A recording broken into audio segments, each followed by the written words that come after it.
C'est un film que vous ne verrez nulle part ailleurs. Une projection hors du temps, où tous les réalisateurs sont dans la salle. Ce film, c'est celui de leurs souvenirs, capturés entre les années 20 et 90, projetés sur grand écran, grâce au travail de 7 associations.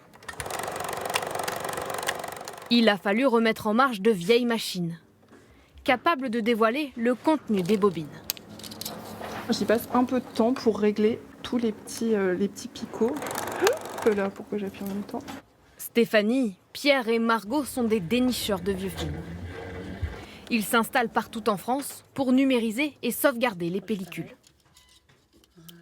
Les gens viennent, ils découvrent leurs films, ils voient comment on les numérise et ils les voient projetés. Ça leur donne une idée de l'intérêt de ces films-là. Cet automne, Saint-Vallier dans la Drôme est devenu leur mine d'or. Pour 3 jours, ils se sont préparés à recevoir les habitants qui ont fouillé dans leur grenier. Ces petits souvenirs de famille sont liés à l'histoire du territoire. Et cette histoire, Dominique la connaît bien. Sa cave est une caverne d'Ali Baba.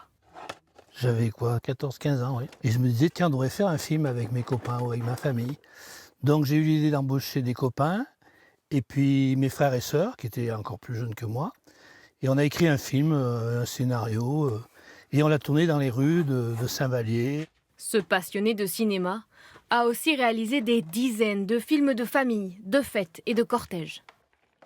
Dès qu'il y avait un mariage, dès qu'il y avait une festivité, une rencontre, on me disait, allez, tu fais un film. Donc je faisais un film. C'est vrai que c'est pas souvent que je les ressors. Alors pour faire revivre ces bobines, direction la salle de cinéma. Dominique va livrer une partie de son histoire. Bonjour. Margot se charge de dresser un inventaire de tous les films. Elle les visionne aux côtés de ses réalisateurs amateurs. Donc Voilà. les trois jeunes hommes là, c'est qui? Ça, c'était 3 copains, D'accord, les 3 garçons. ok. Avant de passer la main à Pierre pour la numérisation. Avec cette grosse machine, ce technicien transforme le film au format numérique. Va-t-il casser, va-t-il ne pas casser sur la machine? Parfois, ça demande beaucoup de travail. L'appareil filme la pellicule, l'enregistre image par image. Un travail d'orfèvre, technique et émotionnel. Généralement, je numérise avec la personne qui a filmé à mes côtés, et ce qui est quelque chose d'assez sympa, parce que j'ai les commentaires du réalisateur en direct. Et là, on a tourné une séquence de poursuite en vélo. Il y en avait un qui pédalait, moi j'étais derrière sur le porte-bagages. J'étais derrière sur le porte-bagages pour filmer.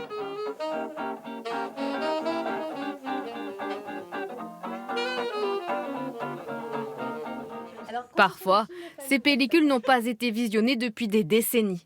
Daniel a ressorti celles stockées dans ses cartons. Mon Dieu, les habits qu'ils avaient. Des images d'anniversaire, de jeux dans la neige. Des moments volés il y a des années. Voilà mes 3 filles. Ah, mon Dieu. Mon Dieu, mon Dieu. Regardez, je pense qu'elle est née à 50 ans. Hein. Alors forcément, l'émotion s'invite au visionnage. Ça me fait tout bizarre. C'est marrant. Enfin, c'est marrant, oui, c'est vrai. Plein de frissons, plein de joie, plein de bonnes choses. C'est extraordinaire.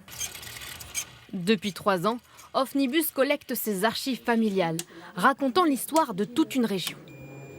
On a ces traces qui existent, qui peuvent potentiellement disparaître et qu'on a une chance de pouvoir sauver en passant par un des villages où on s'installe.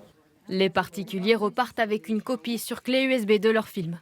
D'autres acceptent de donner leur bobine aux archives départementales.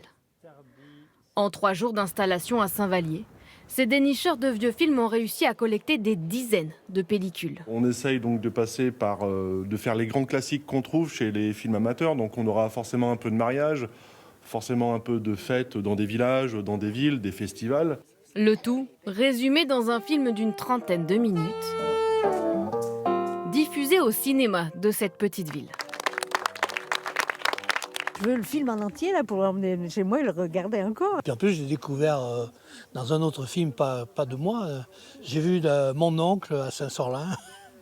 Pari réussi pour cette association qui concilie devoir de mémoire et archivage dans un film unique et pourtant si familier.